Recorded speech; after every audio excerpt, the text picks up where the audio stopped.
Hello and a very special and warm welcome to the show. Thank you for joining me, Influencers of the Times, as we continue in our search for Britain's most abandoned and derelict places. And this location is without question and by far the most amazing and most fascinating and interesting location that I have ever broadcast from and ever video messaged from in the entire series. And you will see why over the next couple of hours. So before we start, just allow me just to compose myself, and I'll explain why in a minute. So just bear with me 1 second. Okay, so now that I've got my thoughts together and I've just composed myself. Now the reason why I've kind of composed myself is because the build-up, as you can imagine, the build-up to this episode has just been absolutely phenomenal. Over the last couple of weeks, I have posted, in fact I've probably inundated Facebook with loads and loads of photographs of this next location, and I will explain where we are in just a few moments time, so just bear with me. But as you can imagine, the build-up and the expectation, if you like, over the last couple of weeks has just been absolutely incredible. In fact, I've never experienced anything like it. Now, not only have I posted loads and loads of photographs both inside and outside of this location, but I've had loads of just phenomenal feedback. I've had the most incredible feedback from people from all over the world about the photographs and a little bit about this next location and everything else. So you can imagine the hype and the build-up and the excitement, as well as my own, if you like, hype and expectation and build-up has just been building over the last couple of weeks. So I'm just, if you can imagine, I'm absolutely buzzing. Now I don't know if you can see that. I don't know if you can tell just by the expression on my face and by the way that I'm kind of my body language, but I have been so looking forward to doing this episode of Influencers of the Times.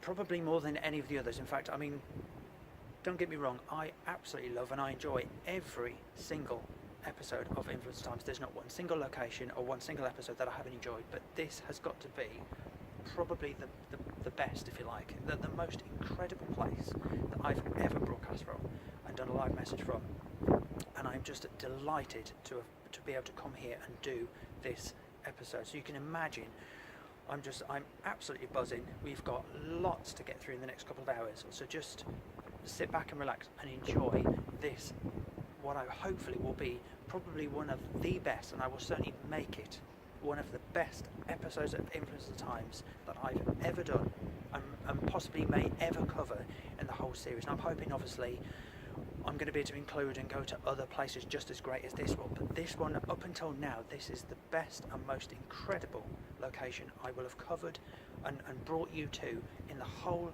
series so far. We're on series 2. So before I go any further, welcome to everybody. Thank you so very much. Whether you are watching this live broadcast video message, if you like, or this live video message either on my Facebook page or on my YouTube channel, thank you so very much. I hope that you are going to find this episode of Influencers of the Times not only the best, if you like, and I will try and make it the best as I can, but I'm hoping you will find this the most interesting and most fascinating that I have ever covered and ever done in the series, just like I've just said. So I'm hoping you all feel the same, if you like. So to everybody who's watching, thank you so much for tuning in. Thank you so much for watching. Sit back and relax and enjoy this next episode, as I promise you it will probably be the most incredible you've ever seen. I'm going to show you absolutely everything. I'm not going to leave anything out. I'm going to take it everywhere and cover everything. Okay, so for the next, I don't know, however long you've got, just sit back and relax. And even if you're catching up with this on Facebook or my YouTube channel after the event, then just sit back and relax and enjoy this next journey as Influencers of the Times continues to go in search of Britain's most abandoned and derelict places. Now, as I've just mentioned, we're going to do this slightly different. Okay, so you are watching a live, I say live, it's not live as in a live broadcast, but this is a live video recorded message. Now, the reason why I'm doing this is simply because it would be easier for me to do the live broadcast on the night and do this video message a little bit earlier, if you like. So rather than try and squeeze in, or rather than try and film and do a live broadcast and do a pre-recorded video message, which is this one, on the same night. As you can imagine, it would take me hours. It would take me 3 or 4 hours or so. So just to take the pressure off, and obviously just to kind of save battery power and all the rest of it, and time and everything else. This is the pre-recorded live video message that I'm doing. Now this is prior to the live broadcast that I will be doing on the night. So I'm doing the live broadcast from this very location on the 2nd of September 2017. This is just a little bit earlier, if you like, just a little bit sooner. Okay, so I thought it would be easier to kind of break it down. Like I said, just for convenience, for time. It takes the pressure off me a little bit, and it means that I haven't got to try and get everything done in one night, so I can relax a bit knowing that this is now and I've got the live broadcast to do, and I can give you my full attention. Not that I wouldn't anyway, but it just, as you can imagine and appreciate, 3 or 4 or 5 hours of filming would just be not impossible, but it would be so time consuming, and we've got so much to cover today. It wouldn't be impossible, but it may actually be impossible because my phone just wouldn't, the battery power would just go. I would have absolutely no power or battery power to do anything. Excuse me, I've just got this little cap thing and it's kind of flapping about. There you go. So I thought I would do this video pre-recorded message first, just to kind of make it that little bit easier. Now just bear with me 1 second, because I was hoping I wasn't going to have to do anything like this, but obviously we are. Right, there you go, so that's out of the way. So it's the cap for the lens. It was kind of tapping on something, and I don't want you to pick up any noises other than what I'm saying and what you can hear and see and everything else. So that's what we're going to do, okay? So this is the live pre-recorded message that I'm filming previous to the live broadcast that I'll be doing on the night on the 2nd of September 2017. Now, not only that, it's quite possible. Now, I've got absolutely no idea. Okay, I have never done a live broadcast from anywhere like this location, ever. Okay, this is the first time that I will have ever done a live broadcast from somewhere like this. So I've no idea, just like all the other episodes and all the other 30 odd episodes of Influence the Sands that I've done, I never know how the signal is going to cope. I don't know if it's going to cut out, if we're even going to get a signal, if we're going to get technical issues, if things are going to crash, if things aren't going to work. You just don't know. You can prepare as much as you like, but you never know if you're going to run into some technical issues or problems. So just to kind of make sure I covered all bases. Another reason why I'm doing this live video pre-recorded message is because just in case, and I'm just pre-warning you, just in case we do run into any technical issues on the night, whether we lose signal, whether we can't do the broadcast, whether we do half a broadcast and then we run out of battery power, or the signal's just not good enough and we end up with a really broken and sketchy and not very good blotchy broadcast, I can come back outside, finish the live broadcast off in a tidy manner, if you like, tidy all the loose ends, and then if we've only done a quarter or even half a live broadcast, it won't matter because I will have already filmed the entire episode like this now. Okay, this is the episode. Okay, so you won't miss anything. Okay, so if the live broadcast isn't very good or I can't do it and you're thinking, oh no, don't worry, because this is the episode in its entirety. Okay, so you're not going to miss anything. So that's another reason why I'm doing this now as well. Okay, so I'm kind of trying to cover all bases, if you like. Now this episode is going to be done in 2 halves. Part 1, part 2. Now I'm going to be filming them together. Okay, so this is part 1. Okay, part 1, and then I will film part 2. So we'll have a short break, 15-20 minute break or so, and then we'll do part 2, and we'll do the rest of this location, because this location is massive. And what I don't want to do is try and film the entire series in one sitting, because obviously it's nice to have a break, because then at least you can watch the first half, have a cup of tea, do whatever you've got to do, I can have a break, charge my phone up a bit, and then we can do part 2. Okay, so that's what I'm going to do. So this is part 1, and then we'll do part 2, but you won't miss anything. Okay, there's not going to be any chunks missing, and you're not going to miss anything. I will pick up exactly where I left off, so you're not going to miss anything, so don't worry. Okay, so that's got all that out of the way. Okay, so that's kind of giving you a bit of an insight as to what's going on and what to expect and everything else. So this is part 1 of this episode. Right, okay. So without further ado, to everybody who's watching this part 1 of this live broadcast, or this live video message, pre-recorded message, welcome to this place. As you can probably tell, we are at this place, obviously, you can tell anyway. Welcome to Her Majesty's prison in Shrewsbury. So that is where I am right now, and this is where the live broadcast is going to be on the 2nd of September, which should be posted by the time you're watching this. It will be posted after this one on my YouTube and Facebook page anyway, so you can watch both if you like, the live broadcast and the pre-recorded one if you like. So yeah, so that is where we am. So welcome to Her Majesty's Prison in Shrewsbury. So I am going to give you a very brief little bit, it's going to be slightly different. I'm going to give you a little bit of a brief introduction, a little bit of brief history into this prison, and then we're going to start looking around, because it's probably easier, and there's so much history to this place. For me to stand here and give all the historical information first would just be quite time consuming and probably a bit boring for yourselves, because I'm sure you probably just want to have a look inside, which to be fair, that's all I want to do. I just want to let you look in there, and I'm going to show you everything. Everything is exactly as it was left. Okay, so nothing's changed, and I'll explain in a minute. So what I'm going to do is give you a little bit of history, and then we're going to go and look about, and I will tell you things as we're going around to make it more interesting for you, because I just don't want to stand here for half an hour, 45 minutes, and then just take you in there. So I'd rather do it that way to make it more interesting for you.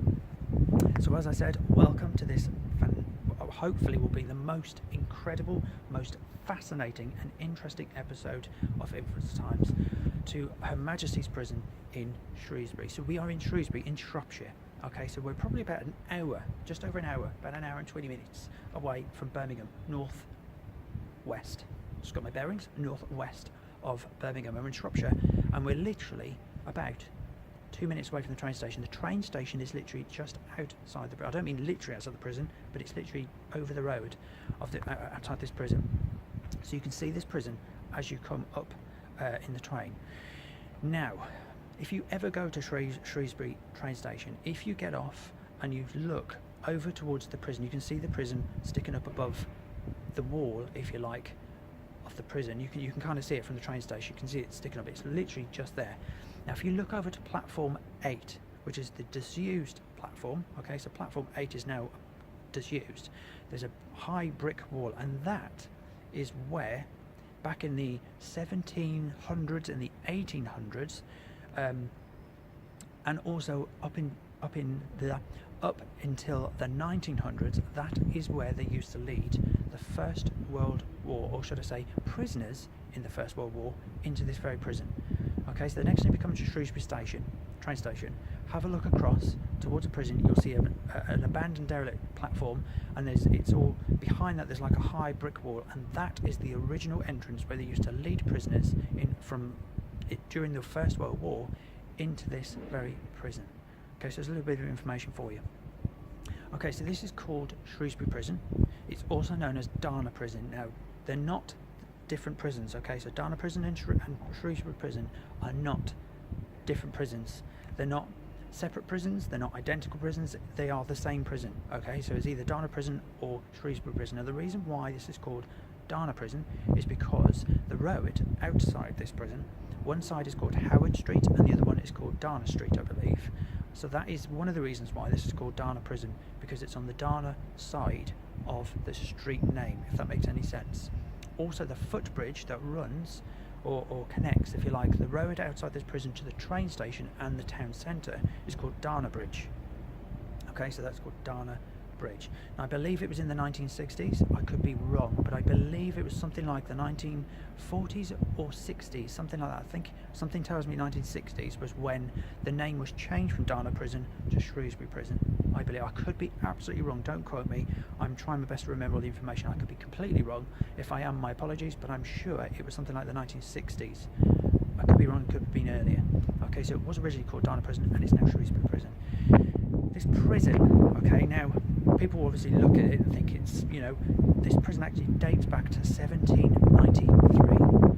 Okay, so we're talking over 200 years old, and there's over 200 years old worth of emotion in that very prison. Now, for those of you, obviously you're watching this, you can't feel what I feel, but believe you me, if you ever come here, and if you're like me, I'm quite receptive to kind of atmospheres and things, if you like, or I don't want to sound strange, but sometimes people are more sensitive, if you like. When you go in there, you can feel the change in atmosphere. You can feel I wouldn't say it's the sadness or the torment, but you can feel the change in atmosphere. I mean, obviously the place is a prison and you naturally feel different anyway because you know you're in a prison. But if you're like me and you can sometimes pick up on things, there is definitely an atmosphere in there. That's over 200 years worth of anger and torment. I don't know if torment's the right word to use. Maybe it is, because obviously some people, I'm sure, were in torment. Death. We had suicides in there, and all this I will talk about later in the episode anyway. So don't worry, you're not going to miss anything.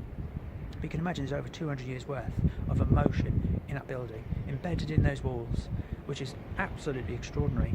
And as I mentioned, this prison dates back to 1793. Now, the original prison was a Georgian prison, and it was here, right here. I don't mean, obviously it was here. I mean, yes, it's where I'm standing, but I mean, it wasn't just here. It's here. Okay, so where Shrewsbury prison is now sitting, underneath is where the Georgian prison originally was. That's the original Dana prison, the Georgian prison. 1793 is when it was built. Now, if you go into the basement of this prison, now we're not going to go there today because you're not allowed, but there is a stairway that goes down to the basement of Shrewsbury prison, and under there are what's left. I say what's left. There's about 3/4, if you like, 3/4 of the arches of the tops of the holding rooms of the original prison. And when I say 3/4, it's because they had to fill the holding rooms with cement or concrete. Okay, so they filled the holding rooms and the original cells 3/4 of the way with cement and concrete to make the foundation for the now Shrewsbury prison. Okay, but the original holding room cells or holding rooms are still down in there underneath Shrewsbury prison, and there's about I don't know, maybe not half, maybe about a quarter, maybe a bit more than a quarter, maybe 2/4 or a half or something of the top half of it's the arch, and it's kind of like the top half of the holding rooms of the original prison. So it just gives you a bit of an insight. It's just incredible to think that the original prison is underneath this prison. But all that, can you imagine the people who were kept, the people who were, I don't know, the people who were they, and what did they do, what crimes did they commit? Obviously, when you go to prison, you've committed a crime. I mean, it could be anything from murder or anything else. But if you think, for all them years, those people were kept in those holding rooms, and then after that, this prison was built on top, and we're now talking at 2017. Okay, so I'll give you a bit of an insight. So we've got years and years, decades. You know, we've got 2 centuries worth of emotion, people of women and men's emotions, embedded, and can you imagine the stories and everything that are held within this prison? It's just absolutely extraordinary. Now, when you come up to the entrance of Shrewsbury prison, so when you actually approach the main entrance, you will notice, and from the train station you can see it as well, there's a bust. Okay, when I say a bust, obviously the top half of a statue, and it's directly above the front doors of Shrewsbury prison. I believe that was the last executioner. I can't remember his name, but we'll go and have a look afterwards anyway. I believe that was the last executioner. I believe, I could be wrong, but I think it was. I believe it was the last executioner who executed inmates in this very prison. Okay, and I believe that is the bust that's above the main entrance. So he was the last executioner. But like I said, we'll go around after, and I'll show you anyway, and everything else. So don't worry, I'll show you everything. We'll get the names, and you can have a look, because I'm sure you're all interested, because not everybody's going to be able to come here. Okay, so I want to show you everything. But I believe that's who that is. It's the last executioner, and they put his bust above the front doors, or the front entrance of this prison.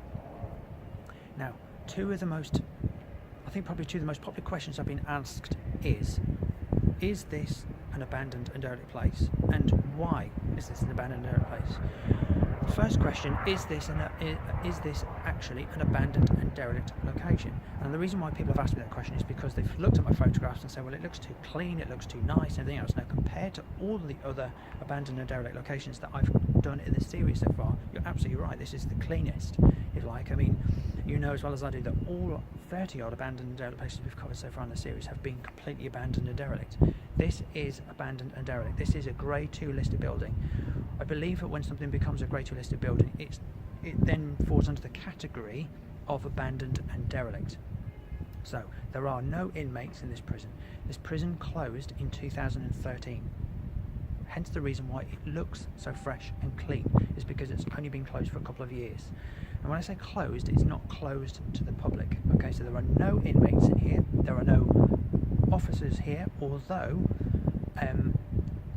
I think there is 1 or 2 prison officers who still work here or do odd days here, and they do the tours and the talks at this prison. Okay, so there are two, I believe one or two actual, I think there might even be a couple more, actual members, ex-members of staff who still work here. Okay, now obviously this prison holds events and all the rest of it, hence the reason why on the 2nd of September we're doing a sleepover. Now I'm not going to be by myself, so don't worry, I'm going to be with lots and lots of other people who I'm sure will be doing the same as me and photographing and everything else, but we're going to be spending the whole night in this prison, so I'll be doing a live broadcast, and who knows, I might even go and do a live broadcast during the night so you can see, because I'd like to know what it's like to walk around the prison at night when the lights go out, because the lights do go out, although there are dim lights, but I will be spending the night in a prison. I'll be doing 12 hours, okay, so that will be the live broadcast on the 2nd of September. Okay, but I'll show you around anyway. So yes, so we've got all this kind of history, and like I said, the members of staff, so we've got tours and things that happen here. This prison is open every day, okay, so 7 days a week. It's open to the public. You can come in, you can either do a guided tour or a self-guided tour. You're allowed to film and everything else, and everything is exactly as it's left. Obviously, all the furniture's gone, but everything is exactly as it was. The cells haven't been changed, the beds are still there. In fact, some of the beds are out here, which I will be sleeping on one of them. So everything is the same. All the cells are the same, nothing's changed. So I will be taking you around everywhere. Okay, so I don't want to say too much more because I want to take you in there and show you around. Okay, now before we have a look inside, I just want to clarify, you are not going to see anything graphic. Okay, now if there's anybody watching, because obviously we all have different views, different tastes and everything else. Some people might not want to see this episode, some people might want to, some people might not want to watch this for various reasons. Maybe it's just not I don't know, people have different points of view and everything else, but obviously, as you can imagine, if I'm going to do a series of Britain's most abandoned derelict places, this certainly falls into that category, and I want to make sure I cover every possible avenue and every location. Obviously, every location is not going to be to everybody's taste, okay, but I just want to clarify that I'm not going to show you anything graphic, okay? There's nothing in this prison either graphic or just not nice, okay? So I don't want you to think that I'm going to just go in there, film, and you're suddenly just going to see something. There is absolutely nothing in this prison graphic, and there's nothing that's gory, okay? There's nothing like that in there.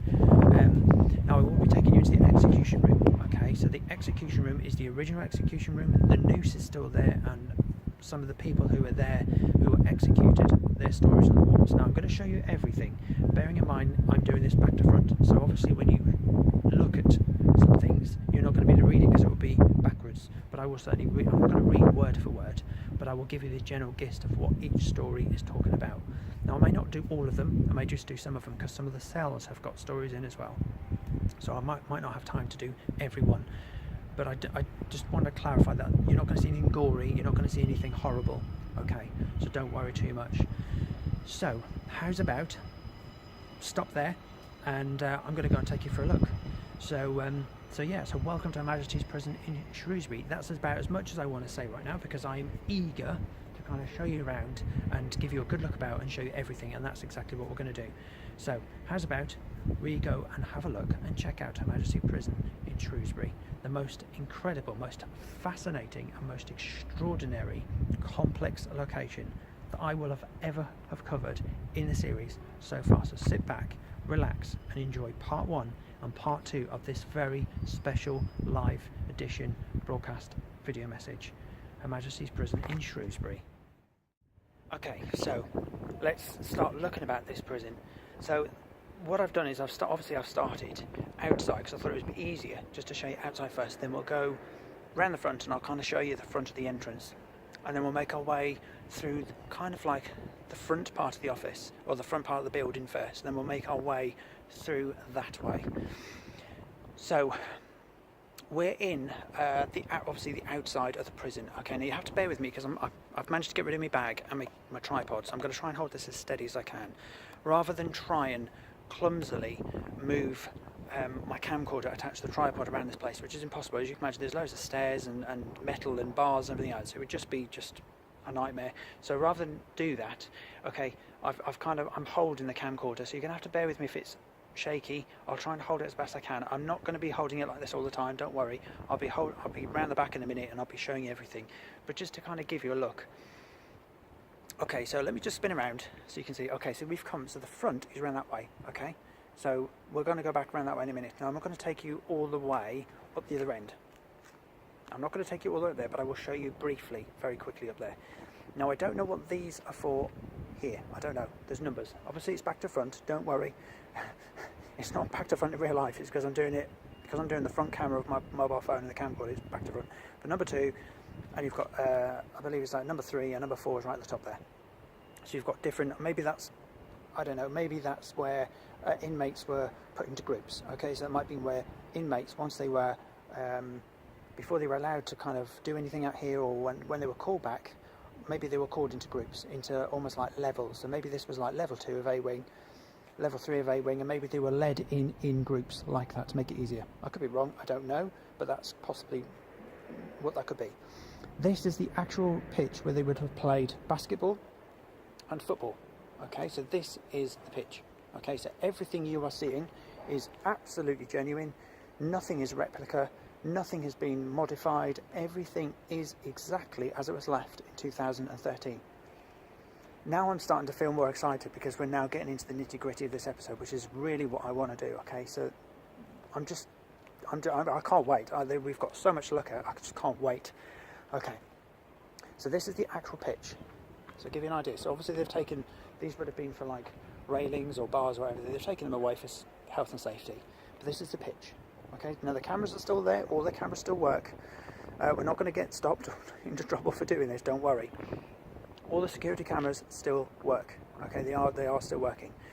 In the main receptions you come in, they've got all the cameras and things, screens and everything anyway. Okay, so this is the pitch. This is where the inmates would have played football, basketball. And this is where they would have been allowed to stretch their legs on this pitch. That's the back of B-Wing, I believe, if I'm not mistaken. Could be wrong, but I think it's B-Wing. And this monster is A-Wing, the biggest part of the prison, which we will be going into. Now, I'm not going to take you in through that way, because that goes straight into A-Wing. I want to take you the front way. I want to give you kind of, rather than do a bit here and a bit there, I want to start from the front and work our way through. It just makes it a lot easier, because then we know exactly where we am, and if once we take a break, we know where we've stopped and where we can start. So that is A-Wing. Now I'm going to give you a good look so you can see. Obviously I'm standing quite far away from it, but you can get an idea of how big A-Wing is. Now there's 4 floors, so you can see the windows, 1, 2, 3, 4. We are going to go onto every single floor and I'm going to show you all the cells. I'm not going to show you every cell because they're the same, pretty much, but I am going to show you most of the cells, because some of the cells are slightly different, but they are all as they were left. Okay, so nothing's been modified, none of the cells are comfortable, none of the cells are in any way or form being renovated in any way. They are exactly as they are. And when we go into the ladies' wing, those cells are even older. And I'm going to tell you exactly now. If I feel anything, if I see anything, if I hear anything, if you do, please say. But if I see, hear, or smell anything, obviously I will let you know. Okay, so we've got some people walking down this way, so we're just going to walk this way a little bit more. But you can get an idea of how big this place is anyway. I'm going to take you down this end. Now, if I just turn around so you can see, this is down towards the far end of the prison. Now, down in this corner, this is where they have laid some people to rest. I'm not going to actually take you to this box because I think that's maybe a little bit too much, and I don't want to be disrespectful in any way. There were 7 people, okay, from 1902 right up until 1961. There were 7 people, inmates, who were hanged. Okay, so they were executed by hanging, and the 1961 hanging was the last one to ever take place in this very prison, and those 7 bodies, if you like, were laid to rest in unmarked gravestones, or unmarked tombs down there. Okay, so in that area. Okay, but I'm not going to take you to them because I think, like I said, that's disrespectful, and I don't want to do anything that offends anybody. But there are the remains of the 7 victims, or criminals, laid to rest in unmarked tombs. So there's no stones, there's no writing, no nothing, but they are buried underneath the very foundation, or under the very ground, up there, in this area up here somewhere. I know exactly where, but I'm just not going to take you. I just don't think it's fair. Okay, some things I think you just have to be a bit more sensitive about. I just think it's disrespectful. But obviously, if you want to come here and look for yourself, you can. but that's where they lay to rest, up there, and they've not been moved. I do believe their ashes, there was some mention about their ashes actually being sprinkled somewhere, but as far as I know, the remains are still there. As far as I know, they haven't moved them. I wasn't sure if I read maybe they'd sprinkled their ashes somewhere, but I don't know, I could be wrong. But okay, so that's where they're laid to rest, up there somewhere. Now there's nothing much up there, we can go up there, we can go all the way around, but I'd rather take you into the prison, because there's nothing much around there, this is just the exterior, if you like. But that's all there is, and up there you've got, we're going to be going in these buildings, that's all the workshop area and all the places where they were allowed to do woodwork and everything, but I'm going to take you in there. But that's what this massive block is here. This is all the workshop area where they were allowed to do things like that. The chapel is in there, and a couple of other things, but we'll take a look anyway. So that's down that way, so I'm not going to take you any further. Now the people have got us are going to spin around, so I don't want to include anybody in the video because I don't want to be disrespectful. Not everybody wants to film, so that you can see. If I just hold it up, you can see the pitch. A-wing, B-wing. Okay, so what I'm going to do now, I'm just going to move out of the way. I'm going to start walking down towards the other end. But you can get an idea. Now you can see the beds, can't you? Just to kind of let you see, so you can see the beds. If you're wondering what that clicking noise is, it's because I've got the cap of the camcorder. So they're the beds. The actual cell beds. Obviously they've been washing them, I think. But that's what I'm going to be sleeping on. I'm not going to be sleeping out there. I am going to be in a cell, but I'll be sleeping on one of those beds, I'd imagine. And those beds can either be made singular, like that, or they can be joined together to make bunk beds. So that's the beds. That's some of them. Okay, so just to give you one last look, so we've walked down there. There's the pitch. Then you've got A-wing.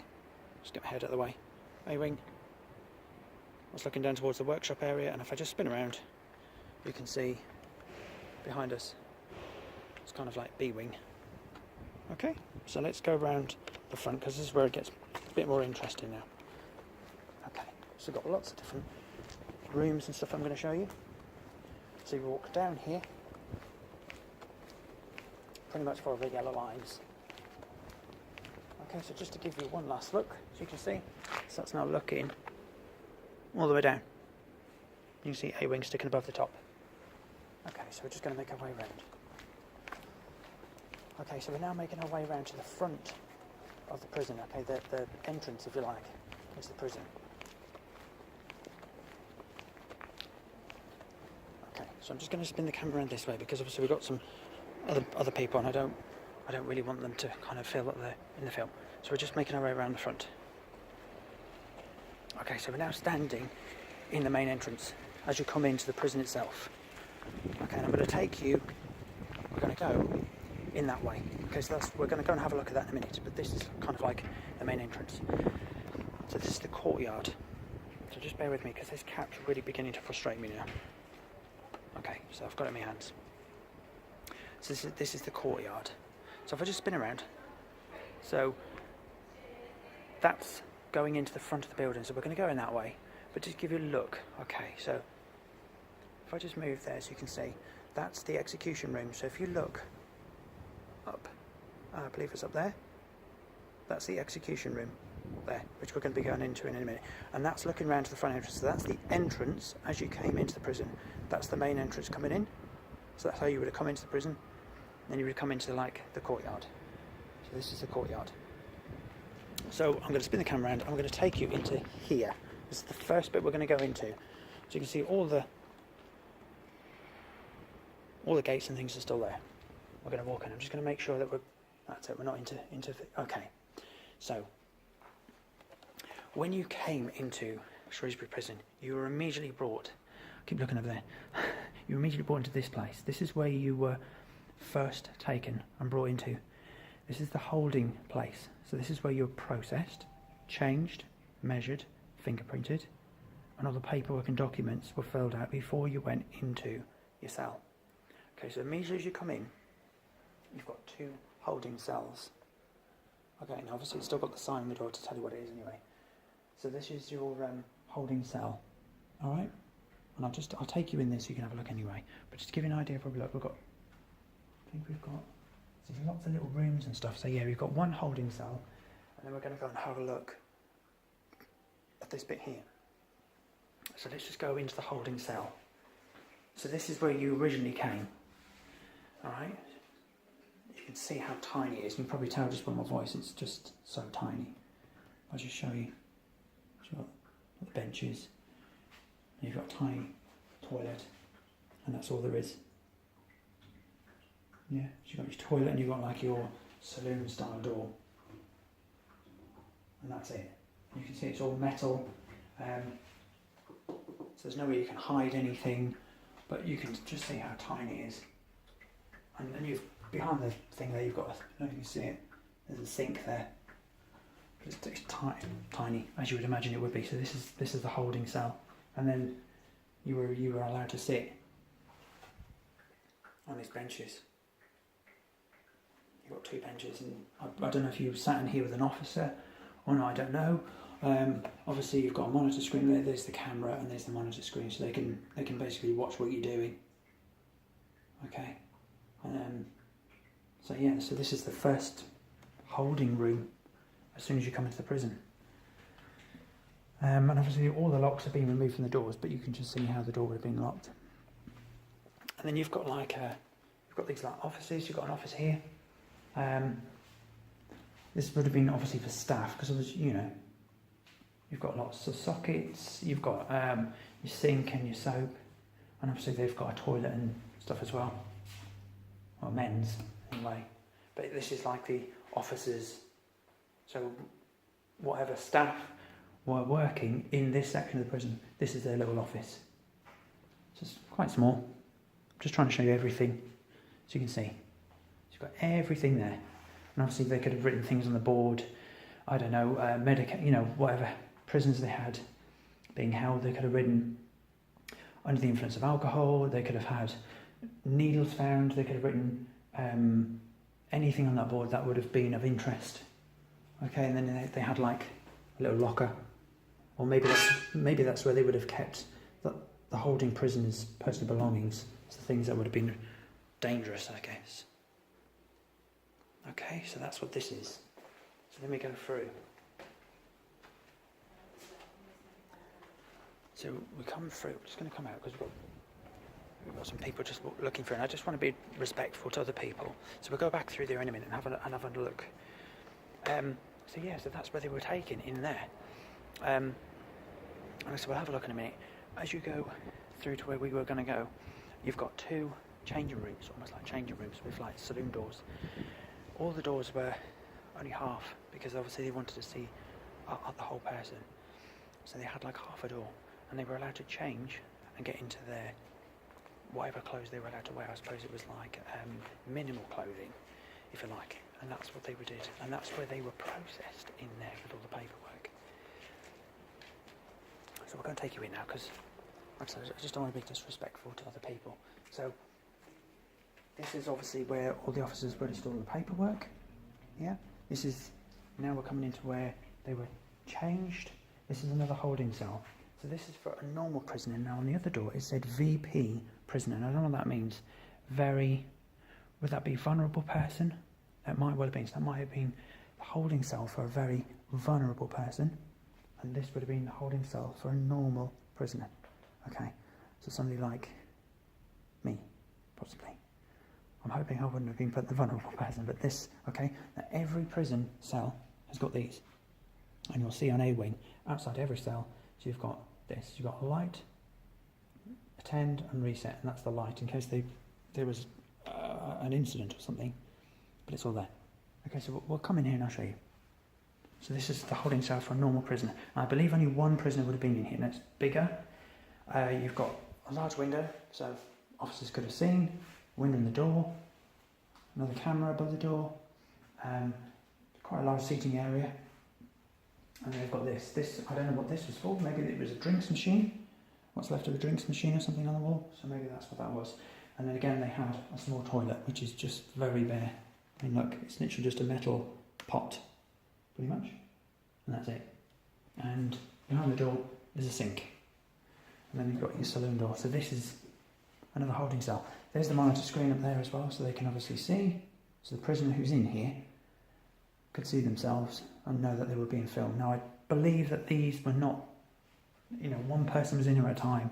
I can't imagine they'd let 2 or 3 or more people sit in here, because obviously they could have transferred things, they could have, you just don't know. So I would imagine this was one person at a time. I would have thought so. Okay, so that's just to give you a thing. There's your monitor screen, so that's obviously the monitor which would have shown the officers from the camera and the VP, the vulnerable person's cell, and the normal person. Alright, so that's them too. So they would have viewed the footage from those cameras on there. And this is where the officers would have sat. Officers would have sat on these wooden chairs. So you've got one there, and one there. Now I believe not only the officers, but also the prisoners as well. In here, again, it's just a very small pokey room, but there's nothing really much in there. There's the measurement scale on the wall. So that's how they would have measured. So they would have got the prisoners to stand against here and written down their height. So it's all there. I think what I'm going to do, I'm going to spin it around to make it just easier. Ah, it's better. It's just so much easier. So there you can see, that's where they would have got changed. So there's nothing in there, apart from a tiny little shelf in the corner and 2 saloon doors, and that's it. And they had to change in front of the officers. And again, like that, as you can see, the doors are shut. You can see how they're closed. Again, if I just show you in there, you can see that's all there is in there. And then here, this is where they were allowed to have a shower. So you've got two showers side by side. Yeah, so they were allowed a shower. There's nothing in there where they can hide anything. There's no lockers. There's nothing. You can see it's just bare. So obviously, and that's purely so that they didn't have anywhere to hide or conceal anything. There's a little room just off the side there. I don't know what's in there, but yeah. So that's where they showered. And like I said, this is where the officers sat. Just here. Okay. And this is the paperwork. So you can see the paperwork, and obviously that's going to be back to front for you. But if I spin it around, you can see what we're looking at. So you've got fingerprints, you've got colour of skin, you've got colour of eyes, you've got any jewellery, search codes. I mean, everything is there. Everything. So that's all the paperwork. This is where they're fingerprinted. What they were issued: blankets, bag, t-shirts, towels, boxes, sheets, pillowcase. It's all there. All the details: the name, surname, place and date of birth, the offence they committed, who's looking after them, where, which block. That's all the fingerprint boxes on the bottom there. You can see right thumb, right fore, right middle, right ring, right little, and the same for the left hand. So that's for their fingerprints. And it's just all there, look. Everything. Everything is there. So that's all the paperwork, the actual paperwork. Now obviously there's no details on them, but they're copies of what would have been here. Well, not copies, originals, but just blank. So that's the paperwork. Okay? So I kind of give you an idea, really. We've got so much to look at, guys. This is just the start. Okay, so we're not gonna go to A wing through there, because I'm gonna take you through the front way. So let's go back out through this door, and I'm just gonna take you through the front of the building. So we're now coming back out. We're now gonna go into the front of the building. So I'm just gonna spin around, as you can see. So we go straight through into the front. So we've now entered the front of the building. Do you know what I mean? Look at these doors. I mean, they'll give you a look. So there you go, look. Straight out the front. Can you imagine being locked in here knowing that outside is just there, but you can't get to it? And there's no way you am, because you're in here for life. And look at these gates. I mean, look at them. And they're really heavy. It's crazy. Okay, so let's go through this way. Okay. So we've got things like toilets and stuff down there, which we're not going to look at. But we're going to take you through this way. Okay, let's just change a little bit. Okay, these are obviously foam mattresses. Now these might be getting ready for the sleepover and the night that I'm going to be here. That could be what they're for. This is the governor's office. Okay, so this is the governor's office. As you can see, it's quite small, but I'll give you an idea. It smells in here as well. It's got a bit of a smell. But yeah, this is the governor's office. There's a table. You can see it at the table. Oh, my arm's shaking. But yeah, this is the governor's office. So this is where the governor of the prison would have been, where he may have sat, just in them windows. You've got big bay windows there, look, with the blinds still up. But yeah, this is it, guys. The governor's office. Then you come up the step, and then you've got another office here. I'm sure this is probably where you had your governor would have sat in there, and then officers, prison wardens or officers would have sat in this bit. This is where all the paperwork, I'm sure, would have been stored. You've got, shelvings and stuff there, look. But yeah, okay. So that's the officers as you come in. Okay, so we now go through this way. We've got lots of like visitor toilets, and now we go through this way. First door you come to, and you've got this tiny little piece of glass. You can see, look, if I just show you through there. That's it, just a tiny pane of glass. And that's leading into the prison. So we open this door. And we go through. This is where it gets more interesting. So we've come through that door, and you've got this huge, massive metal gate. Now I'm going to move it. Oh, it's ridiculously heavy.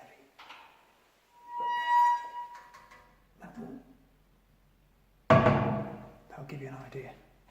So look, it's huge. It's so heavy, really heavy. But yeah, so all the metal gates and bars are still here. It's like solid iron. It's huge. It's amazing. So we've come through. Now, we come through to this place. Okay, so let me just give you some kind of, as you can see, so we've come through that way, and we now walk towards the prison. Okay, but we've got a couple of offices. Again, we've got another kind of office. So this is just next to the governor's office. I've no idea what this office would have been, but it could have been for, again, I don't know, the head warden, the head officer, I don't know. Not a very big room, but you can see anyway. Okay. So that's just an office. You come out of here and you immediately walk this way. Okay, so that is the entrance to the prison, which we're going to be looking at in a minute. So don't worry, we're going to go in there in a minute. Okay, so I just want to take you down here. So we just walk down here. And go, okay, so this is now looking to where all the laundry was. Okay, so this is where the laundry was. Alright, so we'll go through this way. And I believe this is where more, yeah, so this, do you remember when we started in here? The paperwork and everything? So we've come this way, so let me just take you back. So again, we've got another holding cell. There, look. Oh my goodness me, it's so tiny in here. You can probably see that all there is just a wooden bench and a camera in the corner. It's tiny in here. Oh, it's so tiny. I can feel the closeness already. I've only been in here less than a minute.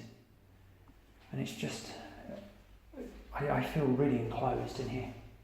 And you can tell probably by my voice, it's, yeah. I'll just show you the door, because all the doors are, so here's the cell door, and it has a tiny little pane of glass, I don't know if you can see it, look, in the reflection, just a tiny little slither of glass. So I'll just show you so you can see, if you open the, as you can see, look, it's like a little flap. So yeah, so it's like another holding cell. Then we had another one. Now that frightened the heck out of me when I first walked past it. Don't worry, it's a mannequin. Okay, but again we've got another holding cell here. This one's slightly different shape. But again, you've got a camera. So you've got another holding cell. And the reason why they keep moving these mannequins is because if you come here on a regular basis, like I have a couple of times already, they move them so that they make you jump, and that made me jump when we first walked past. So yes, we've got a couple of holding cells. Okay, so we've got some people, it's okay. Okay, so we'll go on this way. So this is where the laundry, this is the laundry. Okay. So this is where they would have kept clothes and stuff. You probably can't see it, but I've got a little rack for clothes. And again, on here, look. You've got like a rack for the clothes. This is where boxer shorts, sheets, tops, kits and stuff like that. That's where all their clothes, sweatshirts, jackets. So their clothes would have been stored in them metal roofs. Oh, in the racks. And then in here, a kitchen. I would imagine this would have been for staff, not inmates. So we had a staff kitchen, a laundry kitchen, and just here. It's quite tiny, there's windows there, look. Tiny little windows. All barred up and stuff, but yeah. So their kitchen would have been in here. So I'm just going to close the door. That's it. I'm not going to take you up them stairs because we're going to be up there after the break. But those stairs go up to the consultant rooms. And then we've got laundry. And obviously they have actual prisoner jacket outfits which they sometimes wear when they do events and stuff here. But there's obviously a laundry room. Okay, so that's all that's in. You've got another rack there. But yes, I'll be taking you up there anyway, guys, so don't worry, but that's up to the consultant rooms upstairs. Okay, so don't worry, but yes, this is the laundry section. And again, you've got more racks there, a toilet. So this is Shrewsbury Prison Laundry. So you can get a good look around so you can see. There's the racks. Like I said, there's some more holding cells to where you come in. So we go back through this way. I'm going to spin the camera around just in case there's anybody there. There we go. So we're going to go through this. So we go down here. I don't know if you can see on the chart there, like these. She's got a dustpan and brush. She's got two brushes. Yeah, so that's where they were hung up. So anything like dustpan, brushes or anything like that were hung up, and they were drawn, they had pictures drawn on the boards, so the inmates knew where they belonged. So again, this is all the laundry section. It's got another kind of like laundry room. That's obviously where keys were kept. It's got like a worktop. So, just more like laundry. And then we come down here, and again, this is all the laundry. This is where all the dirty laundry would have been kept ready for collection, because obviously it wasn't all washed here, it was collected. Oh, it stinks in here. It smells really strong. Just like a really mouldy, dank smell. But yes, this is one of the laundry rooms. So there's cameras in every room. But yeah. This is where all the dirty laundry or clean laundry was stored as well, in this big room here. You can imagine with all the inmates, there would have been a lot of laundry. And another room, I'm sure this is where they would have stored a lot of the laundry as well. And then you've got like a sink to wash your hands and stuff there. So those two rooms are where all the dirty laundry and things were kept and stored for collection. Okay. And then in here, I may be totally wrong. I may be actually completely wrong. In fact, there may have actually been washing machines and dryers here, because obviously we've got lots of fittings in the walls. You can see them anyway. There's quite a few, look. Washing machine 1, 2, dryer 1 and 2. So yeah, so maybe they actually did the laundry on the premises. So the two huge tumble dryers would have been there, and the two washing machines would have been there. And this is where they would have washed the inmates' laundry, in here. You can see at the moment we've got a nice comfy couch, and we've got the suits they wear for the jail escape events and stuff here. But yeah, and if you pop your head out through the door, this is where we started. Don't know if you remember, we came out here and we had the pitch. So that's kind of what we've done. Done a little bit of a kind of circle. Okay? So, let's go back where we came. So this is laundry, as you can see on the door. Laundry, I know it says but it says laundry. And that's going up to there. Okay. Okay, let's go back this way. Okay, so just to get your bearings, we came in there, two offices, or an office. Down that way is towards the laundry. This is into A wing. So this is going into A wing, so we are now actually in the prison. This is A wing, the largest, biggest part of the prison. So okay, this is where the atmosphere changes slightly as well. That's why I've stopped, because this is where it gets slightly overwhelming. It's just the most amazing thing I've ever seen in my life. I'm going to let you see what I'm looking at. You'll see why. So that's looking down one side of A wing, the left side. And obviously we're going to go through that way in a minute. So we've just entered A wing. Now I believe there are 4 levels on A wing. Okay, 4 levels. On every level there are 43, I believe there's 43 or 45 cells on each level. So I'll give you an idea of how many inmates were in this prison.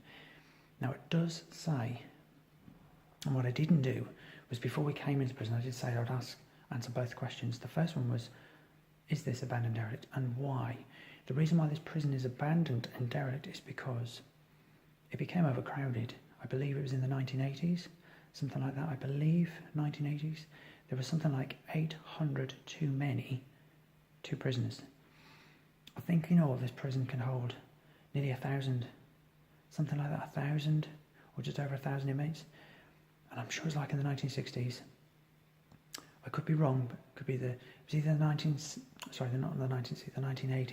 I could be wrong, but I'm sure it's the 1980s. There was something like 800 too many. They were pairing the inmates up into every cell. So there was like 1,800 inmates, and it became overcrowded. So they started to send prisoners to other prisons. Obviously other prisons were built to compensate. Other prisons were extended to compensate for the overcrowding from this one. And gradually, as people either died here, were set free after being here, or got transferred, that's why they closed this prison down. But yeah, 2013 isn't that far off. So that's why it looks so clean and fresh. But that's why this prison is no longer used, because that's the second question I've been asked a lot. Why is it abandoned? That's why. Now there are actually 4 prisons that are closed.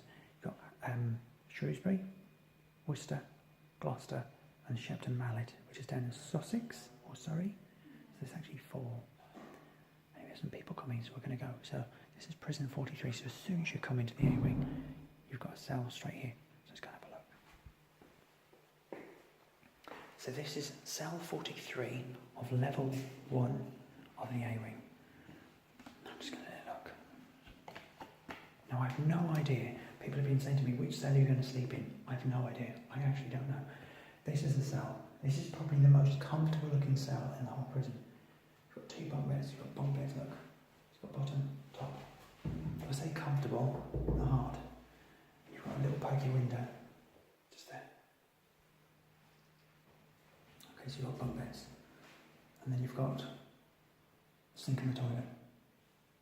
Okay, so there's your sink, there's your toilet. And if you look up there, you can see those rails. They were for curtains, and that's the only privacy you had, is when you went to the toilet.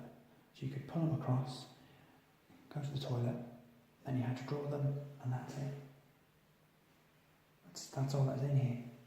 And this, every cell is as it was left. Okay, so nothing's changed. This is a cell. Alright, now, in the far corner, we were allowed a TV. So TV sat up there. So there's your TV, aerial, your light switches and sockets.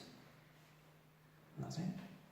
So you have to imagine 2 people. Can you imagine 2 people sharing this cell for 30 or 40 years? Can you imagine that? Now what I'd like to do is, when we go into another cell, I'm going to close the door and I'm going to sit with you in a cell and just let you know what it's like, what it actually feels like. I can feel the atmosphere's changed already. There's obviously a very closed-in feeling, slightly heavy, intense. But this is like years and years and years worth of emotion in these cells. It's just amazing. If I show you the prison, these are the doors. So all the doors are exactly like the rooms. So you've got a little slider.